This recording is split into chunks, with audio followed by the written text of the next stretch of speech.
ಆ ಸಚಿವರ ಹಸ್ತದ ಅಂತಾದರೆ ದೊಡ್ಡದಾಗೆ ಆಗ್ತದೆ.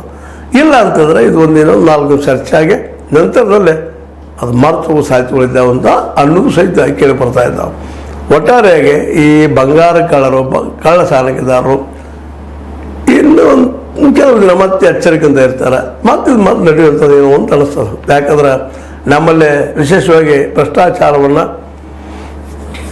ಕಿತ್ತು ಹಾಕಬೇಕು, ತೆಗೆದು ಹಾಕಬೇಕು ಅನ್ನುವಂಥ ಮನಸ್ಥಿತಿ ಇವತ್ತಿನ ಯಾವುದೇ ಅಧಿಕಾರಿಗಳಲ್ಲಾಗಲಿ ಅಥವಾ ಯಾವುದೇ ಸರ್ಕಾರಗಳಲ್ಲಾಗಲಿ ಇಲ್ಲ.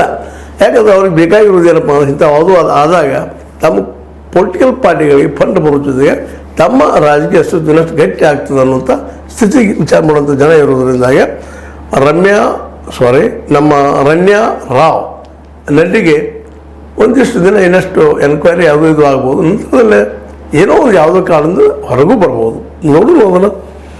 ಆದರೆ ಈಗ ಇಡಿ ಧುಮುಕಿದ್ರಿಂದ CBI ಧುಮುಕಿದ್ರಿಂದ ಸಪೋಸ್ ಏನಾದರೂ ಕರ್ನಾಟಕದ ಮತ್ತೊಮ್ಮೆ ಹೇಳ್ತಾ ಇದ್ದೀನಿ, ರಾಜಕಾರಣಿಗಳು ಅದರಲ್ಲೂ ಸಚಿವರು ಇದರಲ್ಲಿ ಇನ್ವಾಲ್ವ್ ಇದ್ದರೆ ನಿಶ್ಚಿತವಾಗಿ ದೊಡ್ಡದಾಗ್ತದೆ.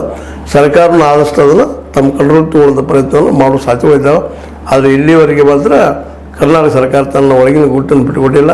ಹಾಗಂತೇಳಿ ಇವರು ಬಿಡ್ತಾ ಇಲ್ಲ.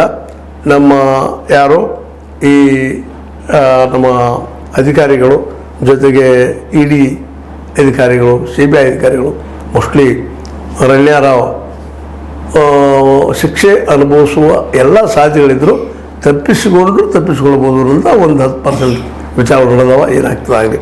ಒಟ್ಟಲ್ಲಿ ರಣ್ಯಾ ರಾವ್ ಅವರ ಈ ಬಂಗಾರ ಕಳ್ಳ ಸಾಗಾಣಿಕೆ ವಿಚಾರ ಇನ್ನಷ್ಟು ಡೀಪ್ ರೂಟೆಡ್ ಚರ್ಚೆ ತನಿಖೆಯಾಗಿ ತಪ್ಪಿತಸ್ಥರು ಯಾರಿದಾರೆ ಅವರಿಗೆ ಶಿಕ್ಷೆ ಆಗುವಂಥದ್ದಾದ್ರೆ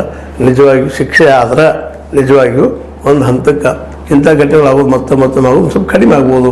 ಇಲ್ಲಪ್ಪ ಅಂದ್ರೆ ಈ ಘಟನೆಯಿಂದಾಗಿ ಅದು ಆಗದೆ ಹೋಯ್ತಂದ್ರೆ ಇನ್ನಷ್ಟು ಹೆಚ್ಚಾಗುವ ಎಲ್ಲ ಸಾಧ್ಯತೆಗಳದಾವ ಅಂತ ಹೇಳ್ತಾ ಇದು ನಿಮಗೆ ಲೈಕ್ ಆಗಿರ್ಬೋದು. ಲೈಕ್ ಮಾಡಿ, ಶೇರ್ ಮಾಡಿ, ಕಮೆಂಟ್ ಮಾಡಿರಿ.